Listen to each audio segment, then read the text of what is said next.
വത്തിക്കാനിൽ പോയി. നമ്മുടെ ഈ ക്ലിമീസ് കർദിനാൾ തിരുമേനിയുടെ സ്ഥാനാരോഹണത്തോടനുബന്ധിച്ച്.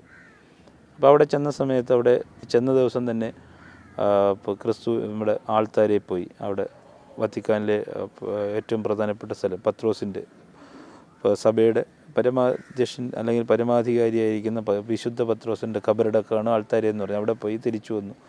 രാത്രി കിടന്ന് ഉറങ്ങി. ഒരു 2 മണിയായപ്പോൾ ഒരാൾ എന്നെ വന്ന് തട്ടി വിളിച്ചു. ഞാൻ എഴുന്നേറ്റു. അപ്പോൾ എൻ്റെ കൂട്ടത്തിൽ അന്നുള്ളത് ഈ പാലോട് രവി, പാള ഇമാം, അങ്ങനെ കുറച്ച് ആളുകൾ, ഞങ്ങളെല്ലാവരും ഒരു ഗ്രൂപ്പായിട്ട് പോകും. അപ്പോൾ എല്ലാവരും ഉണ്ട്. അപ്പോൾ കുറേ ആളുകളുണ്ട്. അപ്പം ഇവിടുന്ന് ഈ നമ്മുടെ ഈ ആശ്രമങ്ങളെ പ്രതിനിധീകരിച്ച് ഞാനും അങ്ങനെയാണ് പോകുന്നത്.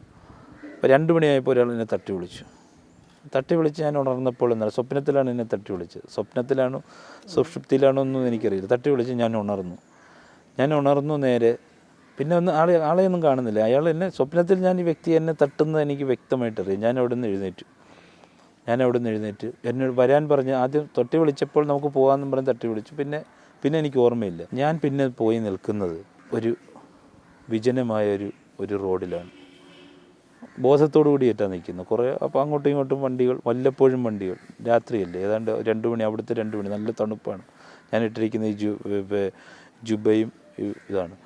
ഞാനവിടെ നിൽക്കുന്ന സമയത്ത് അവിടെ എത്തിയപ്പോഴാണ് എനിക്ക് സ്ഥലകാല ബോധം ഉണ്ടാകുന്നത്. ഞാൻ നോക്കിയപ്പോഴത്തേക്ക് വളരെ വിജനമാണ്. ഇപ്പോൾ ഇരുട്ടുണ്ട്, അപരിചിതരായിട്ടുള്ള ആളുകൾ, യാതൊരു ഇതുമില്ല.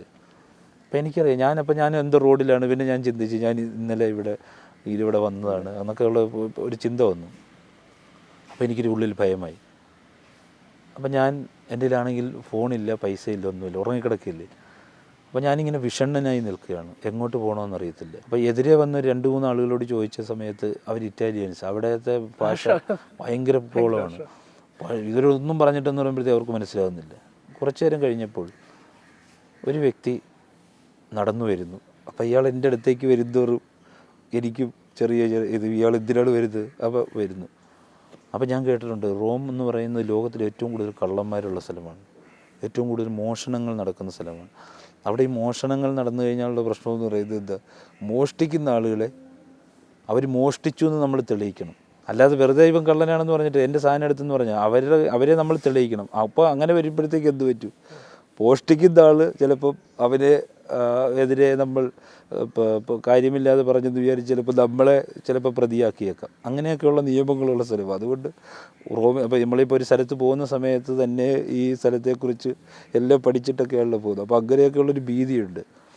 എന്നാൽ ഒരു ആത്മധൈര്യത്തോടു കൂടി ഞാൻ നിൽക്കുന്നു. ഇയാൾ നടന്നു വരുന്നു, അടുത്തടുത്തേക്ക് വരുന്നു. അപ്പോൾ 2 പേര് നടന്നു വന്നിട്ട് അയാളുടെ കയ്യിലുള്ള കുറേ സാധനങ്ങൾ എടുത്ത് മറ്റൊരാളുടെ കയ്യിൽ കൊടുത്തിട്ടാണ്, ഒരു തയ്യാറെടുപ്പോട് കൂടിയിട്ടാണ് വരുന്നത്. അയാൾ എൻ്റെ അടുത്ത് വന്ന് എൻ്റെ മുഖത്തിട്ട് നോക്കി. എന്നിട്ട് എന്നോട് ചോദിച്ചു, ആർ യു ഫ്രം ഇന്ത്യ? ഞാൻ പറഞ്ഞു യെസ്. അപ്പോൾ ഉടനെ അപ്പോൾ എവിടെ നിന്നാണെന്ന് ചോദിച്ചു. ഞാൻ പറഞ്ഞു ഫ്രം കേരള. അപ്പോൾ പുള്ളി ഉടനെ എന്നോട് മലയാളത്തിൽ, ഞാൻ മലയാളിയാണ്. എനിക്കവിടെ നിന്നപ്പോൾ പുള്ളി എൻ്റെ അടുത്ത് പറയാണ്, എനിക്കവിടെ നിന്നപ്പോൾ അങ്ങയുടെ അടുത്ത് വരണമെന്ന് തോന്നി. നിങ്ങൾ വെറുതെ നിൽക്കുകയാണെങ്കിൽ തന്നെയും എന്തോ എനിക്ക് അങ്ങയുടെ അടുത്ത് വരണമെന്ന് തോന്നി. എന്തിനാണ് ഇവിടെ നിൽക്കുന്നത് ഈ അസമയത്ത്, ഈ തണുപ്പത്ത്? ഞാൻ ഉറക്കത്തിൽ എഴുന്നേറ്റ് നടന്നതാണ്. എന്താണ് സംഭവിച്ചതെന്ന് എനിക്കറിയത്തില്ല.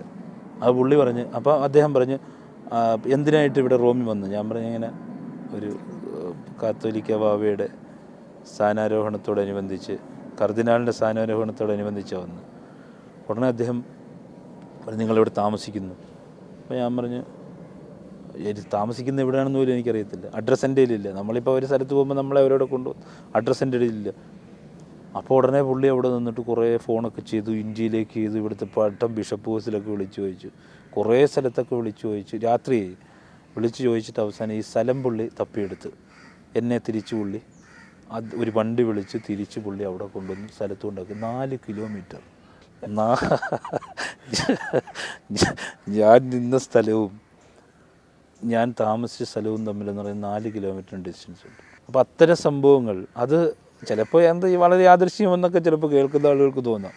പക്ഷേ ഞാൻ വരുന്ന സമയത്ത് എനിക്ക് എന്തെങ്കിലും അപകടങ്ങൾ പറ്റിയിരുന്നുവെങ്കിൽ അതിലും രസകരമായിട്ടുള്ള സംഗതിയുണ്ട്. ഞാനവിടെ ചെന്ന് തിരിച്ചു ചെന്നപ്പോൾ എൻ്റെ ഫോൺ എടുത്ത് നോക്കിയപ്പോൾ 16 മിസ്ഡ് കോൾ അതിനകത്ത് കിടക്കുന്നു. അപ്പോൾ ഞാനുടനെ ഈ ഇതെടുത്ത് നോക്കി കഴിഞ്ഞപ്പോൾ ഒരു വ്യക്തിയാണ് എന്നെ വിളിച്ചിരിക്കുന്നത്. അപ്പോൾ ഞാനെടുത്ത് നോക്കിയപ്പോഴത്തേക്ക് ഞാൻ ഈ തിരിച്ചെന്ന് പറയുമ്പോഴത്തേക്ക് ഈ നമ്പറിൽ വിളിച്ചു. അത് കേരളത്തിൽ എനിക്ക് വളരെ വേണ്ടപ്പെട്ട ഒരു സുഹൃത്താണ്. അപ്പോൾ ഞാൻ വിളിച്ചു ചോദിച്ച് നോക്കി കഴിഞ്ഞപ്പോഴത്തേക്ക് ഞാൻ പറഞ്ഞു. അപ്പോൾ അയാൾ വളരെ അത്ഭുതത്തോടു കൂടിയിട്ട്, അത്ഭുതത്തോടല്ല പുള്ളി പറഞ്ഞത്, ഇയാൾ ഉറങ്ങുന്ന സമയത്ത് എനിക്കെന്തോ അപകടം സംഭവിക്കുന്നു എന്ന് വിചാരിച്ചിട്ടെന്ന് പറഞ്ഞാൽ ഇയാൾ ഞെട്ടി ഉണർന്നു. അങ്ങനെ ഈ വ്യക്തി എന്ന് പറയുമ്പോഴത്തേക്ക് എന്നെ വിളിച്ച് ചോദിച്ചുകൊണ്ടിരിക്കുക. ആ സമയത്താണ് എൻ്റെ ഈ തിരോധാനം. അപ്പോൾ അങ്ങനെയൊക്കെയുള്ള സംഭവങ്ങൾ അതെനിക്ക് വളരെ യാദൃശ്ചികമായിട്ട് തോന്നി എങ്കിൽ തന്നെയും വിശദീകരിക്കുവാൻ കഴിയാത്ത അതിൻ്റെ ഒരു ഘോഷയാത്ര തന്നെയാണ് യഥാർത്ഥത്തിൽ നമ്മളെപ്പോലെയുള്ള ആളുകളുടെ ജീവിതം.